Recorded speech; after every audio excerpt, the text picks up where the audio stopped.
অনেকে ভাবে যে আপনি সাকিবের সাথে অনেক দ্বন্দ্ব, আপনি সাকিবকে আসতে দিচ্ছেন না, ব্যাপারটা এরকম। কিন্তু আমার ব্যক্তিগত একটা জায়গা জানা আছে, এই সাকিব আল হাসান ক্রিকেটার হিসেবে আপনি অনেক সহযোগিতা করেছেন। তিনি যে পাসপোর্ট ইউজ করছেন, সব জায়গায় ঘুরছেন, মানে অ্যাজ এ ক্রিকেটারের জায়গায় আপনি তো তাকে কখনো বোধহয় যতটুকু সহযোগিতা করার আপনি বোধহয় করেছিলেন তাকে। অ্যাজ এ ক্রিকেটার হিসেবে ওনার পাসপোর্ট সংক্রান্ত একটা জটিলতা ছিল। উনি সেটা পাকিস্তান থেকে যখন খেলে আসলেন এনএসসির কাছে রিকোয়েস্ট করেছিলেন যে ডিপ্লোম্যাটিক পাসপোর্ট থেকে জেনারেল পাসপোর্টে যাওয়া, কারণ ডিপ্লোম্যাটিক পাসপোর্ট আপনি যখন পজিশনে থাকেন না তখন আপনি ইউজ করতে পারবেন না। তো সেটার ক্ষেত্রে এনএসসিতে উনি রিকোয়েস্ট করেছিলেন। আমরা আমাদের পররাষ্ট্র মন্ত্রণালয়ের মাধ্যমে একটা মানবিক জায়গা থেকে সহযোগিতা করার চেষ্টা করেছি।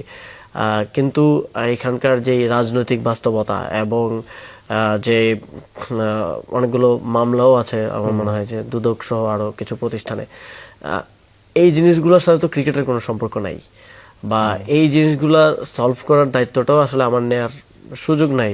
আপনার নামে বা আমার নামে যদি কোনো মামলা থাকে আমি তো আই ক্যান নট উইথড্র ইট। এটা আমাদের যথাযথ প্রক্রিয়া আছে, আমাদের এখানে আইন আদালত আছে, কর্তৃপক্ষ আছে। সংশ্লিষ্ট কর্তৃপক্ষের সাথে যেই ব্যক্তির বিরুদ্ধে অভিযোগ তাকেই সেটা আসলে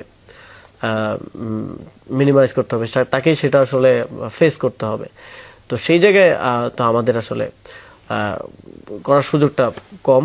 তবে অ্যাজ এ ক্রিকেটার আমি যদি উনি রাজনীতিতে যুক্ত না হতেন, অ্যাজ এ ক্রিকেটার ওনার বাংলাদেশকে আরো দেওয়ার অনেক কিছু ছিল, এবং ক্রিকেটারের পরেও ওনার বাংলাদেশকে দেওয়ার অনেক সুযোগ ছিল, এবং আমাদের ওনাকে বা মাশরাফি বিন মুর্তজাকে কাজে লাগানোর একটা সুযোগ ছিল। কিন্তু এই যে রাজনীতিতে জড়িয়ে পড়া এবং আরো অন্যান্য যে বিষয়গুলো আছে সেটার কারণে সেটা থেকে বাংলাদেশ বঞ্চিত হয়েছে বলে আমি মনে করি। এবং এখান থেকে আমার পরামর্শ বা একটা আহ্বান থাকবে সকল ক্রিকেটারদের প্রতি যে যেটা বাংলাদেশ ক্রিকেটের জন্য ক্ষতি হয় এমন কোনো কিছুর সাথেই, সেটা পলিটিক্স হোক বা কোনো এমন কোনো ব্যবসা হোক, যেটা যেমন আমরা মাঝে মধ্যে শুনে থাকি যে ব্যাটিং সাইডের সাথে অনেক ক্রিকেটার হয়তো অনেক সময় জড়িয়ে পড়েন, এগুলোর সাথে জড়িত হওয়া থেকে নিজেকে বিরত রাখা।